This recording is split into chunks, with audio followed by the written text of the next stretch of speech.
Faraway Wanderers, is a priest novel. This is an audiobook made by fans for other fans. Disclaimer. The main couple of the story is made up of two men. If you don't like it, don't listen. Thank you. Remember, subscribe and click the bell to stay updated on all the new releases. Enjoy. Chapter 32. Wrong Shen. Thus the three of them casually clapped their asses and beat it. Meanwhile, the Gao's manner was a ball of chaos. Cao Whining was still indignantly informing those beside him that the Huashan sect was clearly being unkind in this matter when Mo Huaikong dragged him away and gave him a brief command. Shut up. Cao Whining turned to look at his Shishu. Just as he wanted to ask Shishu, how could you yield to evil forces, he saw Mo Huaikong point at Youku Yifeng. Didn't you see him go looking for death? Shut up, turn off the bullshit, and take a good look. Cao Whining obediently shut up. He took a moment to glance all around, then lowered his voice. Shishu, you said that with warriors Gao and Zhao here, how could Brother Zhou take away the Zhang's child so easily? Mo Huaikong's eagle eyes had been trained ahead, but at hearing that, they coldly swept over to Cao Whining. Did your brain get eaten by a dog? He squeezed out through his teeth. Cao Whining had been harshly scolded by him for so long, yet his face didn't display any redness, very sincerely waiting for his Shishu to clear up his doubts. Against expectations, Mo Huaikong turned his face away and didn't pay him any more mind. It took Cao Whining a short moment to suss out why, making the discovery that his brain really had been eaten for him to not even realize such a thing. His Shishu also clearly had no idea. Grandmaster Cimu quickly rushed over, a middle-aged man following behind him.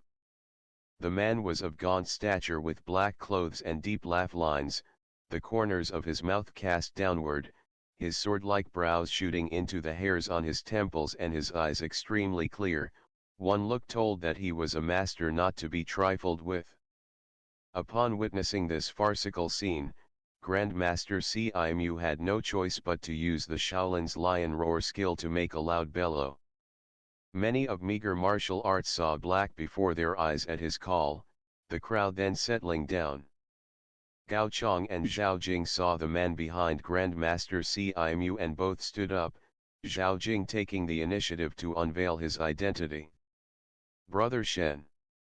Cao Whining heard Mo Huaikong gasp in surprise, quickly taking the opportunity to question him.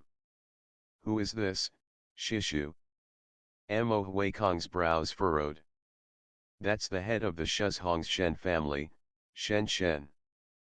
He's normally a big young madam type and never steps foot out of his residence, getting a white face from being shut up in his house for fear that he'd get 10. Why would he be willing to part with all that soft skin to run a good distance over and see the sun in Dongting?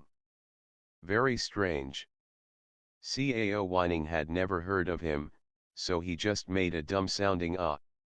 Mo Huaikong hated seeing that stupid look of his the most, so he sent him a glare and gave an explanation. Most people your age don't know this.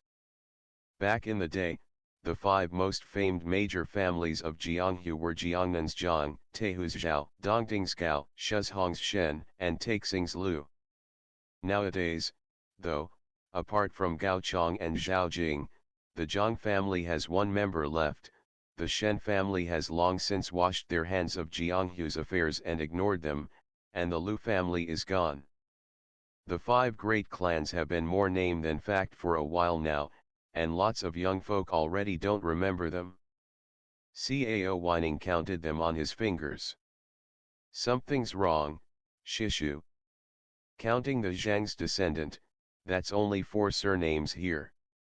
Where's the 5th family? That's because the head of the Lu family has been dead of illness for a decade now, Mo Huaikong replied impatiently.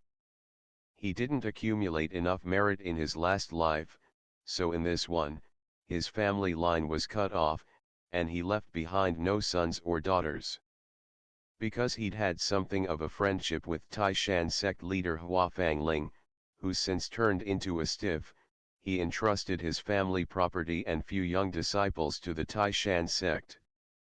Hua Song and the rest are here now, so don't they count as the Lu family? Why don't you understand shit? Where are so many questions coming from? Don't go telling others I'm your shishu. You're a disgrace. Shen was witnessed saying something in a low voice to Grandmaster Cimu, who then sighed, spoke the Buddha's name, and nodded. Soon after, Shen stood up, turned to take a box held by a junior of the Shen family, and opened it. Within was a small bundle wrapped in silk, which Shen peeled open. Someone sucked in a breath, automatically crying out, "It's the Lapis Armor." Cao whining also stretched out his neck to take a look, citing the completely exposed object in the case. It was indeed an extremely delicate fragment of colored glass only about the size of a palm, glinting feebly under the daylight. Were it not said to be so, who would have known that it was exactly this little trinket that incited such great carnage? Youku gulped, then cleared his throat. "Is this really one of the 5 pieces of lapis armor?" he muttered. "That is the truth," Shen replied, turning his gaze to Gao Chong after he finished speaking. It was unclear what the expression on Gao Chong's face was, and it was only after a long moment of silence that he spoke to Deng Quan at his side. "On the shelf to the left of the door in my study, behind the 3rd tome of the Classic of Rites, there's a hidden compartment. Open it and fetch the contents for me." Deng Quan accepted the order, not understanding the reason for this. He returned a moment later, a small box having come into his possession. Gao Chong took it, sighed, then opened it up for the crowd, placed side by side with Shen's small case. 2 pieces of the lapis armor from legend thus made a public appearance. "As things have gotten to this point, this aging old man has to make things clear to you all," Gao Chong announced. "The lapis armor really does have 5 pieces altogether, and each of us 5 was holding one all these years.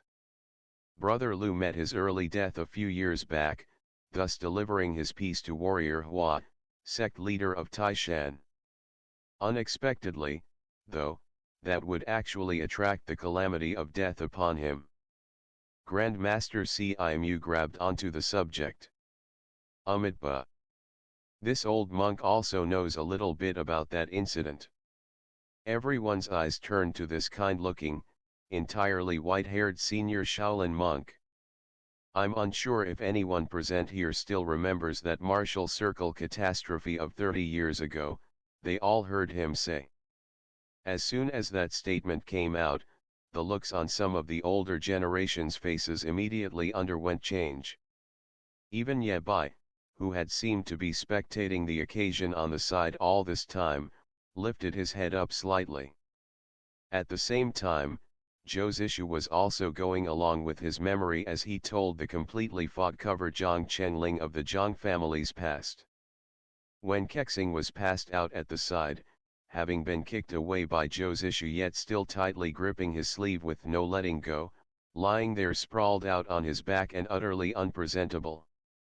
At the time Zhou's issue had been dragged out by Cao whining in the morning, he had just been about to eat a little something, though he hadn't the time to in the end and had no choice but to bundle it up and put it away. He took it out for Zhang Chenling in this interim, watching the boy hork it down all at once. "I only have general knowledge of what happened 30 years ago. It was around the time your father was still young. There was a martial genius in Jianghu named Rongxian *. He was a hero that wielded a long sword, rarely met a worthy opponent within the 4 seas, and was fond of wandering around and making friends from all sides, reportedly having very confidential dealings with the younger generations of all 5 great clans back in the day.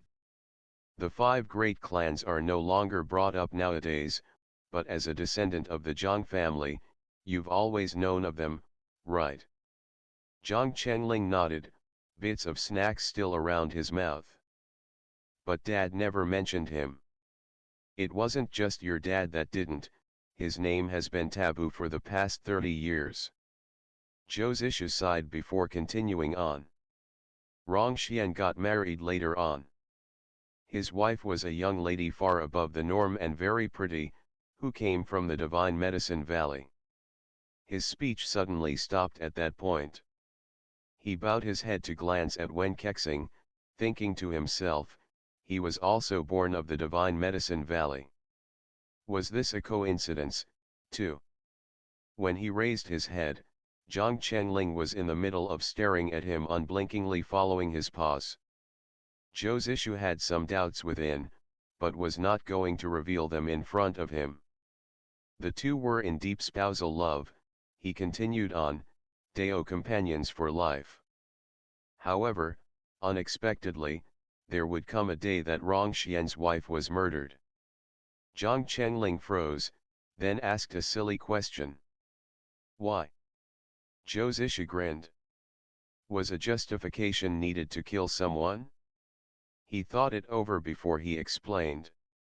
Most likely, an average man is guiltless, but being talented is a crime.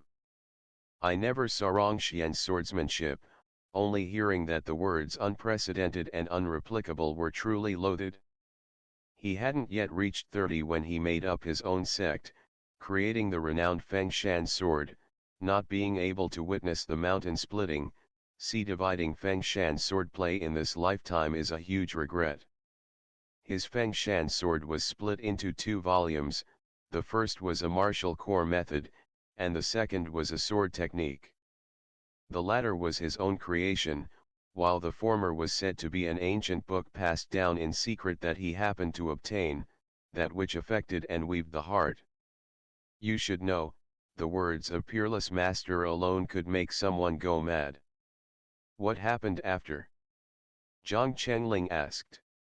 After, Rong Xian's immense grief was enough to put him into a qi deviation, his nature changed greatly, and he began to slaughter innocents at will.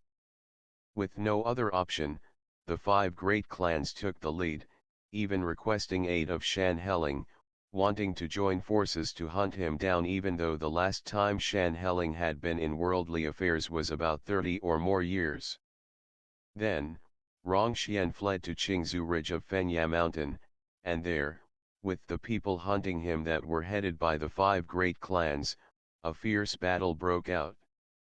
It was unknown how many died, and purportedly, the dead can still be heard to weep there at night. Who would have ever expected that they'd be crossing forces with someone they had been through thick and thin with in the past, not stopping until annihilation? Was affection in this world truly so fickle? He paused for a moment, nodding. That's right. Qingzhou Ridge is Ghost Valley.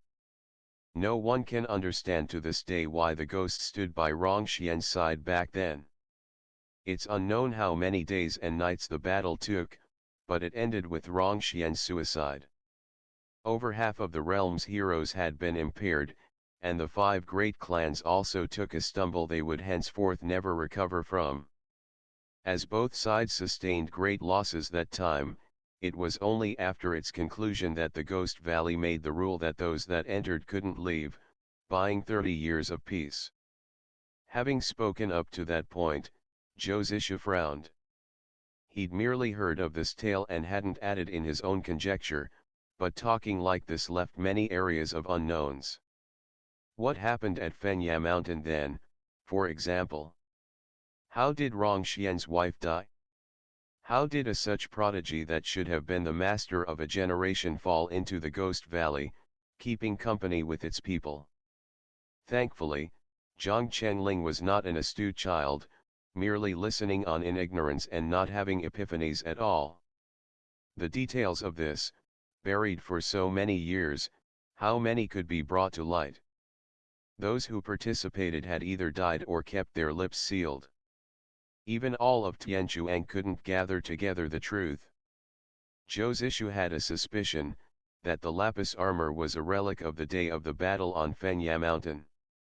In the evening, Zhou finally managed to pry open Wenbuxing's hand that was tugging firmly at his clothes.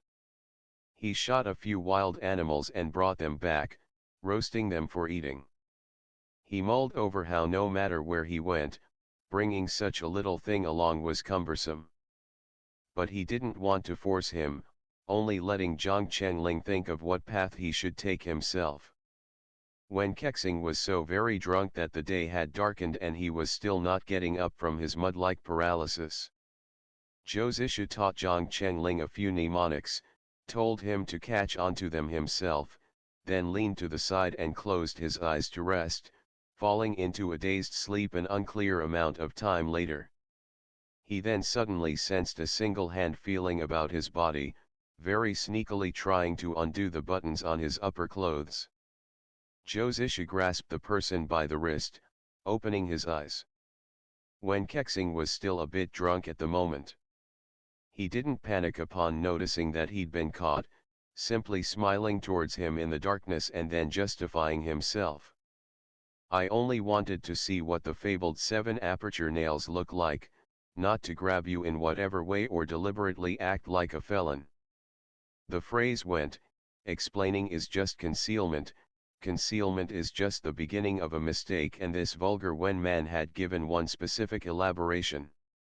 He'd been grabbed by Zhou on one wrist, the other hand propped up against the ground, and he was nearly half stooping over Zhou's form. Zhang Chenling was already dead asleep at this time.